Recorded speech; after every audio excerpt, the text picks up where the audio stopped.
All right, good Wednesday practice. Red area, third down day, as usual. Got some good focus. Certainly a lot to clean up, but our guys are amped and ready to go. It's like Gaskell's going to be cleared to play. You don't know if he's going to play how much or not, but just what does he bring to the table and the challenges it presents for a new guy at that position? Yeah, well, for the run game standpoint, right, he's a guy that's been able to run the ball really well, had a lot of success for his team in the past. I think he's a hard runner. Kind of runs like Derrick Henry-ish, and that'll be a great challenge for us. So we certainly have to be ready for him if he's out there. How big is this weekend for you from a recruiting standpoint? Yeah, we'll have a lot of people here. I know our crowd's going to be amazing, but we're going to have a ton of great people who can help us in the future that we need to make a great impact on. How have the last few days gone in terms of cleaning up the penalty stuff that you guys talked about? We'll see on Saturday.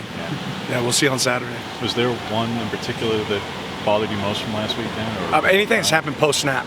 Right, it drives me nuts when we have post-snap penalties plays outside the whistle. There's going to be aggressive penalties, within the framework of the game at times, but we can't be having those penalties that cost us after the snap. How pleased are you with the speed of your defense through 3 games? Pleased but anxious for more growth, right?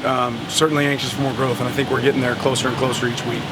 With what he did this offseason, how pleased are you with Bryce Betcher's plays for the first 3 weeks? Yeah, I love Bryce. I mean, he's earned every opportunity he's gotten. Nothing's been handed to that guy. He had a long track to go to get his way to where he was on the field, and he's earned that, and he's done a great job. Your thoughts on the thermoreactive cleats that the players been wearing this week? They look cool.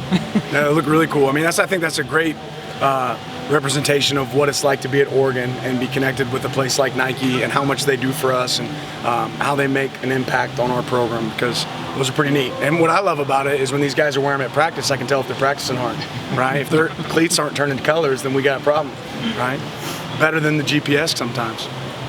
What have you made of Ross James punting? I know his average is over 50, kind of a small sample size, but your thoughts on how he's performed? Yeah, I think he's done a great job. He's got to continue to bring that consistency that he's brought for us, but really pleased so far with the punts that he's hit. What makes Jordan Dominic a threat on the edge, where you guys haven't faced a lot of premier edge guys just yet, but he's probably the most productive? What makes him a challenge? Yeah, I think it's motor, right? The guy goes hard consistently, and they operate with some different techniques on the edge. At times they're attached to the tackle, and at times they're sprinting up the field. So they're going to pass rush probably more than what we've seen from some other guys. Similar probably to Texas Tech at times, but he does a good job. With this being the biggest matchup the team has faced so far this season, it being Pac-12 play, it being Colorado, just what have your conversations with the team been like about distractions outside of football? Play the game, not the occasion, right? And it's another game. It's a different game. It's a worthy opponent. They're really a good team, but play the game, right? Play your game. I don't know if I've asked you, do you know Dion well, or have you guys crossed paths over the years? No, I don't know him well. I know of him, obviously, like everyone knows of him. We actually, when I was at Georgia, I got to be around Shaduro a few times, and he was, recruited by us, so very familiar with him, but don't know him personally. What are your impressions of Shaduro during that process? Just how he's seen him grow since? Well, I think he's absolutely grown as a player, right? He's, a guy that makes a tick for them on offense. He's operating at a really high level. Like I said before, Sean Lewis has done a phenomenal job with that offense. He creates a lot of issues, and he has him playing at a really high level as well. I was going to ask you your memories of Coach Prime as a player back in the day, and what you remember there is the high step. Yeah, I remember the high step, man. I mean, dynamic returner, dynamic guy with when he's matched up, it's going to be hard to complete a pass. What has it been like recruiting against him in their operation, Dan?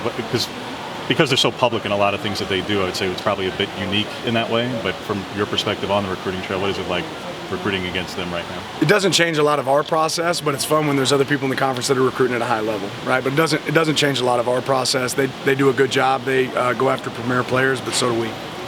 Coach with Nick Williams back in the day when he was first starting at Georgia, just what did you perhaps teach him that you'll probably be seeing this weekend, and things that kind of stick out about him to you? I didn't teach Nick a lot. He's a great worker. He does a good job. He's relentless. It'll be fun to see him out there this weekend.